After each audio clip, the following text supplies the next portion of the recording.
नमस्कार। आज के इस एक्सप्लेनर में हम बात करने वाले हैं भारत के सबसे चर्चित घोटालों में से एक चारा घोटाले की। एक बेहद जटिल और बड़े फाइनेंशियल फ्रॉड को समझने के लिए चलिए एक बहुत ही आम और जानी पहचानी स्कूल की सिचुएशन से शुरुआत करते हैं। सच में ये समझना बहुत दिलचस्प है कि इतने बड़े लेवल का धोखा आखिर काम कैसे करता है और इसकी जड़ें कितनी साधारण हो सकती हैं। सोचिए, मान लीजिए किसी स्कूल या कॉलेज में एक स्टूडेंट क्लब है और उसका पूरा बजट किसी एक स्टूडेंट के हाथ में है। अब वो क्या करता है कि प्रिंसिपल को समोसे, कोल्ड ड्रिंक या स्नैक्स कैसे फर्जी बिल जमा कर देता है जो चीजें असल में कभी खरीदी ही नहीं गई, और फिर वो उन पैसों को चुपचाप अपनी जेब में रख लेता है। सुनने में ये स्कूल की एक छोटी सी हेराफेरी लगती है ना, लेकिन सच मानिए ये बहुत ही आसान और बेसिक तरीका, बिल्कुल वही तरीका है जिसके दम पर वो विशाल घोटाला हुआ जिसका आज हम गहराई से विश्लेषण कर रहे हैं। अब बस उस स्कूल वाले छोटे से उदाहरण को दिमाग में रखिए और उसे सीधे एक पूरे राज्य के लेवल पे इमेजिन कीजिए। बिल्कुल उसी तरीके का इस्तेमाल करके, यानी फर्जी बिल और रसीदें जमा करके सरकारी खजाने से जो रकम निकाली गई वो कोई छोटी मोटी रकम नहीं थी। इस तरीके से लगभग 950 करोड़ रुपए का भारी भरकम नुकसान हुआ। जी हाँ, पूरे 950 करोड़। ये आंकड़ा साबित करता है कि कैसे एक साधारण सी दिखने वाली चालाकी ने इतने विशाल वित्तीय संकट का रूप ले लिया। तो चलिए आगे बढ़ते हैं और देखते हैं कि इस चारा घोटाले का, यानी इस पूरे फ्रॉड का खुलासा आखिर हुआ कैसे। देखिए, यहाँ सबसे अहम बात यह है कि ये कोई बहुत कॉम्प्लेक्स डिजिटल हैकिंग या हथियारों के बल पर हुई बैंक डकैती नहीं थी। बिल्कुल नहीं, बल्कि ये पशुपालन विभाग यानी एनिमल हस्बेंड्री डिपार्टमेंट के अंदर ही चल रहा एक बहुत बड़ा और वेल प्लान्ड एडमिनिस्ट्रेटिव धोखा था। 1990 के दशक में ये करप्शन अपने चरम पर था, जहां सरकारी फंड को बिल्कुल उसी तरह के फर्जी बिलों का इस्तेमाल करके अवैध रूप से निकाला जा रहा था, ठीक वैसे ही जैसे हमारे उस स्कूल क्लब वाले एग्जाम्पल में हुआ था। कागजों पर देखेंगे तो सब कुछ एकदम परफेक्ट लग रहा था। ऐसा दिखाया गया मानो सरकार पशुओं के लिए चारा, जरूरी दवाइयां और खेती के उपकरण खरीद रही है, लेकिन असलियत में वो सारा पैसा सीधे तौर पर उन फर्जी कंपनियों के अकाउंट्स में जा रहा था जिनका जमीन पर कोई वजूद ही नहीं था। रियलिटी में ऐसी कोई खरीद कभी हुई ही नहीं थी। कागजों की दुनिया और असल दुनिया के बीच का ये अंतर वाकई हैरान करने वाला था। और हाँ, ये समझना भी बहुत जरूरी है कि ये कोई एक सरकारी दफ्तर या एक छोटे से इलाके तक सीमित मामला नहीं था। ये हेराफेरी बहुत बड़े जियोग्राफिकल स्केल पर फैली हुई थी।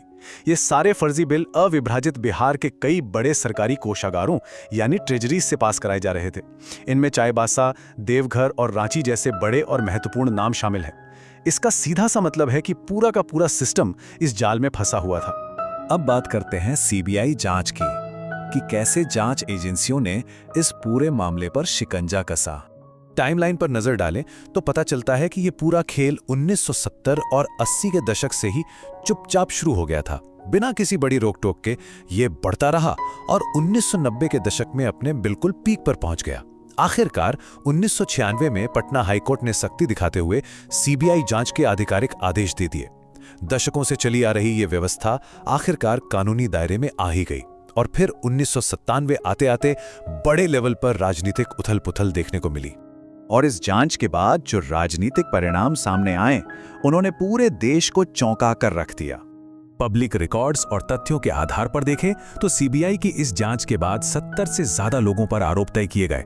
इनमें कई बड़े सरकारी अधिकारी और राजनेता शामिल थे, लेकिन सबसे ज्यादा ध्यान खींचने वाली बात यह थी कि इसमें 2 पूर्व मुख्यमंत्रियों लालू प्रसाद यादव और जगन्नाथ मिश्रा के नाम भी शामिल थे।